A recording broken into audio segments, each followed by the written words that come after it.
서에서 먼 것 같이 우리의 죄가를 우리에게서 멀리 옮기셨으며 아버지가 자식을 긍휼히 여김같이 여호와께서는 자기를 경외하는 자를 긍휼히 여기시나니 이는 그가 우리의 체질을 아시며 우리가 단지 먼지뿐임을 기억하심이로다. 인생은 그 날이 풀과 같으며 그 영화가 들의 꽃과 같도다. 그것은 바람이 지나가면 없어지나니 그 있던 자리도 다시 알지 못하거니와 여호와의 인자하심은 자기를 경외하는 자에게로 영원부터 영원까지 이르며 그에게 이르리니 곧 그의 언약을 지키고 그의 법도를 기억하여 행하는 자에게로다. 여호와께서 그의 보좌를 하늘에 세우시고 그의 왕권으로 만유를 다스리시도다. 능력이 있어 여호와의 말씀을 행하며 그의 말씀의 소리를 듣는 여호와의 천사들이여 여호와를 송축하라. 그에게 수종들며 그의 뜻을 행하는 모든 천군이여 여호와를 송축하라. 함께 읽습니다. 여호와의 지으심을 받고 그가 다스리는 모든 곳에 있는 너희여 여호와를 송축하라. 내 영혼아 여호와를 송축하라. 아멘. 여러분, 많은 사람들이 시편 103편부터 106편까지를 한 세트로 보고 있습니다. 창세기에 나오는 창조의 역사부터 이스라엘의 포로기까지 방대한 역사를 노래에 담고 있는 것이죠. 아마도 이 시편의 저자는 다윗 본인은 아니겠지만 다윗의 삶에서 그가 경험했던 하나님의 긍휼하심을 노래하는 것이고, 또한 여러분 어제 본문에 보았던 것처럼 모세가 시내산에 올라갔을 때 이스라엘이 아론을 중심으로 하나님을 배반하였던 그 금송아지 사건을 기억하시죠. 그러나 이스라엘을 내버리지 않으시고 모세를 중보자로 삼으셨던 그 하나님께서 그의 기도를 들으시고 이스라엘을 끝까지 품으셨던 그 하나님을 이 시편과 106편까지 기록하고 있는 것입니다. 여러분, 아마 포로기 가운데 있었거나 포로기 후에 쓰였을 이 시편이 결국 믿음으로 선포하는 내용이 무엇일까요? 여러분, 이미 말할 수 없는 죄들로 인하여 셀 수 없는 그런 파편들로 부서졌던 것 민족 같아 보였으나 하나님께서는 이들과 근본적으로 다르신 분이심을 보이고 있는 것이죠. 하나님께서 약속하신 것처럼 다윗의 왕권을 하나님께서 저버리지 않으셨고 그 뜻은 죄악된 이 민족을 버리지 않으셨으며 결국 메시아를 기다리며 하나님을 찬양하고 있는 놀라운 시편이 되는 것입니다.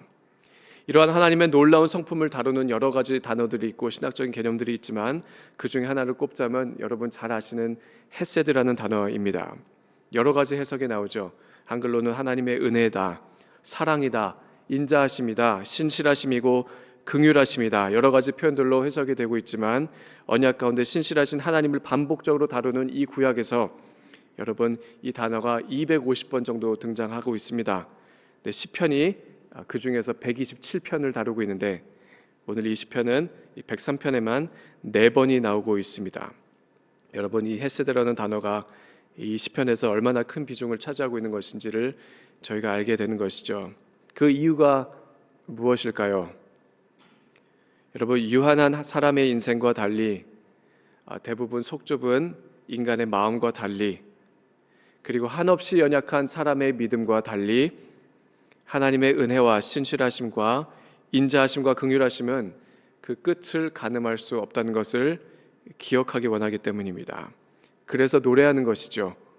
태초에 만물을 창조하신 이가 오늘날까지 모든 것을 붙잡고 계시고 개인적으로는 다윗의 죄를 용서하셨던 그 하나님, 민족적으로는 이스라엘을 품으셨던 그 하나님을 기억하며 그 하나님을 찬양하고 있는 것입니다. 그 중에서도 시편 103편의 후반부에는 이 헤세드가 어떻게 표현되고 있는지를 저희들에게 보여주고 있습니다. 가장 핵심적으로 다루는 내용은 11절부터 나오는 내용인데 그것은 하나님께서 사람을 어떻게 용서하시는가. 하나님의 용서하심으로 나타나는 헤세드는 유한한 인생과 달리 연약하고 완악한 인생들과 달리 하나님을 두려워하는 자들과 그 자녀들과 그 자녀들의 세대까지 보여주시는 그 하나님의 언약의 약속, 그 하나님의 영원한 약속을 보여주고 계십니다. 근본적으로 하나님은 사람이 아니시라는 것이죠. 사람과 근본적으로 다르신 이가 하나님이시라는 것입니다. 오늘 보았던 내용입니다. 그분의 용서는 11절에 있는 내용 것처럼 하늘이 땅에서 높음 같이 12절 동이 서에서 먼 것 같이 우리의 죄가를 우리에게서 멀리 옮기셨으며 13절에 이어지는 내용입니다. 아버지가 자식을 긍휼히 여김같이 긍휼히 여기시나니 이는 그가 우리의 체질을 아시며 우리가 단지 먼지뿐임을 기억하심이로다. 인생은 그날이 풀과 같으며 그 영화가 들의 꽃과 같도다. 그것은 바람이 지나가면 없어지나니 그 있던 자리도 다시 알지 못하거니와. 이것이 사람의 인생인 것을 우리는 너무나도 잘 알고 있습니다. 때로는 우리를 향하는 그 하나님의 마음을 잘은 이해하지 못하고 사는 우리들을 위한 노래입니다.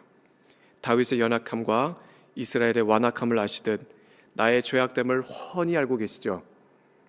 내가 얼마나 하나님을 쉽게 떠나가고 쉽게 은혜를 잊고 살며 쉽게 업신 여기는지 너무도 잘 아시지만 우리의 죄를 용서하시기 위해 하나님 스스로 그 길을 보이셨다는 것입니다. 그것은 여러분 우리가 잘 아는 하나님의 아들께서 지셨던 그 십자가의 길을 통해서 보여주셨던 하나님의 헤세드. 사람의 붉은 죄보다 더 붉은 주님의 보혈이 용서할 수 없는 사람이 없지요. 그런 하나님을 볼 때 우리에게 여호와를 송축할 수 있는 이유를 발견하게 된다는 것입니다. 여러분, 이 은혜가 모든 사람에게 주어지는 것은 아닙니다. 17절 말씀입니다. 여호와의 인자하심은 자기를 경외하는 자에게 영원부터 영원까지 이르며 그의 공의는 자손의 자손에게 이르리니 곧 그의 언약을 지키고 그의 법도를 기억하며 행하는 자에게로다. 여러분, 그리스도를 경외한다는 것은 근본적으로 하나님은 사람이 아니신 것을 기억하는 것이죠. 나와 같지 않으신 하나님, 나와 달리 은혜로우시며 신실하시고 인자하심이 풍성하신 그 하나님이신 것을 자각하며 사는 인생을 가리키고 있습니다. 그러니 사람이 하나님과 너무 편해지는 것도 가까워지는 것도 경계할 필요가 있습니다. 그분을 두려워하는 가운데 그분의 계명 가운데 살아갈 때 하나님과의 친밀함을 분명히 누릴 수 있죠. 그러나 반대로 하나님을 조금 가볍게 생각하며 그분의 계명을 우리의 인생의 우선순위들보다 낮게 여기는 등 크신 하나님을 제대로 바라보지 못할 때 우리는 인생의 작은 일들을 가지고 씨름하고 살게 된다는 그러한 인생들과 같다는 존재라는 것입니다. 여러분, 최근에 열흘간의 달 탐사를 마치고 이제 지구 귀환했던 그 아르테미스 2호의 뉴스가 잔잔한 감동을 주고 있습니다. 한창 AI와 같은 소민, 이제 머리도 마음도 돈도 분주한 이 시대에 참된 인간미가 무엇인지를 깨닫게 해주는 에피소드들이 좀 많았던 것 같습니다. 1972년 아폴로 17호 이후 인간을 달까지 보낸 임무입니다.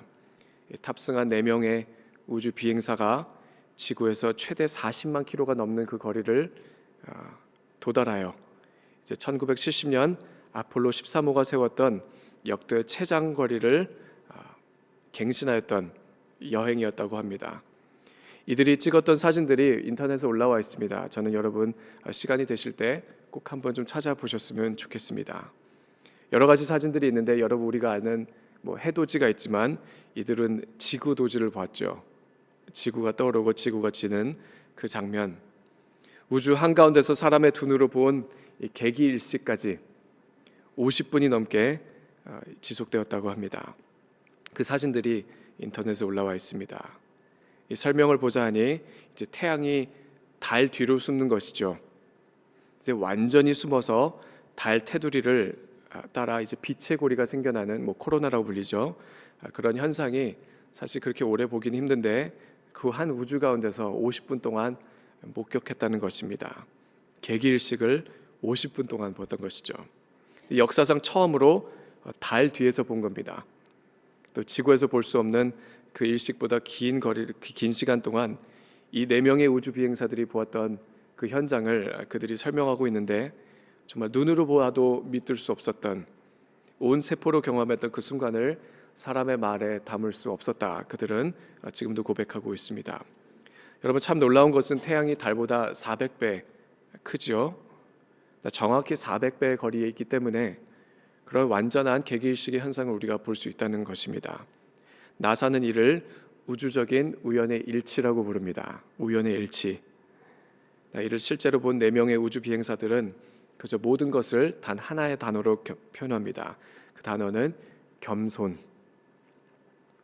탑승자 모두가 무사히 돌아온 후에 지휘관이었던 리드 와이즈먼이라는 사람이 본인은 신앙인이 아닙니다. 종교자가 아니지만 도착한 후에 이제 해군 군목을 만나기를 요청했다고 하죠.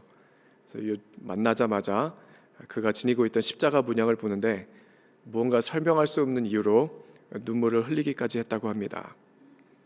여러분, 터무니없이 넓은 흑암의 우주에서 자신의 눈으로 보았던 것이 천문학적으로 저희가 이론을 설명할 수는 있겠지만 막상 그것을 사람의 눈으로 보았을 때 그것이 사람의 머리로 도무지 이해할 수 없는 것이고 사람의 감정 가운데 품을 수도 없는 것이며 말로 표현할 수 없는 그 광경을 보았다는 것이죠.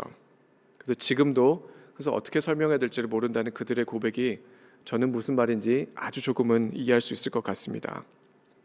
여러분, 개기일식이 그 아무리 장엄한 현상이라 해도 우주 안에서는 여러분 문자 그대로 티끌만한 물체들의 움직임입니다. 티끌도 과장이죠. 이러한 티끌 같은 천체들을 통하여 티끌보다 더 티끌 같은 우리의 인생에게 하나님께서 전하시는 메시지가 있다고 저는 생각을 합니다. 그 사진들을 볼 때마다 저는 이 시편을 생각하게 되었습니다. 여러분, 이 아침에 여러분 각자의 가슴에 손을 얹으시고 저는 시편 기자의 도전, 우리에게 하는 이 도전에 마음으로 반응하시기를 바랍니다. 여호와를 송축하라. 20절 말씀입니다. 능력이 있어 여호와의 말씀을 행하며 그의 말씀의 소리를 듣는 여호와의 천사들이여 여호와를 송축하라. 그에게 수종들며 그의 뜻을 행하는 모든 천군이여 여호와를 송축하라. 여호와의 지으심을 받고 그가 다스리시는 모든 곳에 있는 너희여 여호와를 송축하라. 내 영혼아 여호와를 송축하라. 하나님은 사람이 아니십니다. 이것이 얼마나 큰 위로인지 모르겠습니다. 17절 말씀, 여호와 인자하시면 자기를 경외하는 자에게 영원부터 영원까지 이르며 그의 공의는 자손의 자손에게 이르리니 곧 그의 언약을 지키고 그의 법도를 기억하며 행하는 자에게로다. 여호와께서 그의 보좌를 하늘에 세우시고 그의 왕권으로 만유를 다스리시도다. 여호와를 송축하라. 이번 티끌 같은 나의 인생을 위해 하늘을 버리시고 이 땅에 오신 하나님의 아들 예수 그리스도를 이 아침에 생각하시기를 바랍니다. 동이 서에서 먼 것 같이 우리의 죄가를 우리에게서 멀리 옮기셨으며 아버지가 자식을 긍휼히 여김 같이 여호와께서는 자기를 경외하는 자를 긍휼히 여기시나니 여호와를 송축하라. 여러분, 이 아침에 여러분과 제가 할 수 있는 한 가지 선택이 있습니다. 우리의 삶 가운데 당장 기뻐할 만한 이유가 없을 수도 있죠. 이 세상에 내일을 소망하며 살 일들이 보이지 않을 수도 있습니다.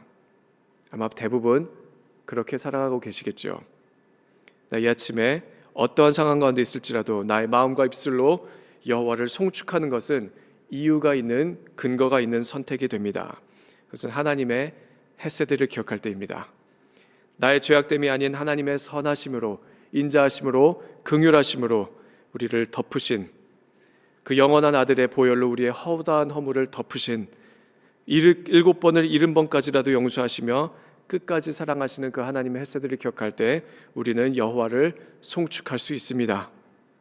한없이 연약한 나라는 사람과 전혀 비례하지 않는 그 하나님의 크신 사랑과 그 한량없는 은혜를 기억할 때, 바라볼 때, 붙잡을 때 우리는 여호와를 송축할 수 있습니다. 그래서 이 아침에 여호와를 송축하며 그 크신 하나님이 나의 아버지 되신 그 경이로움을 묵상하며 여러분 인생의 크고 작은 일들 가운데 주님을 신뢰하며 나아가는 여러분과 제가 되기를 소원합니다. 기도하시겠습니다.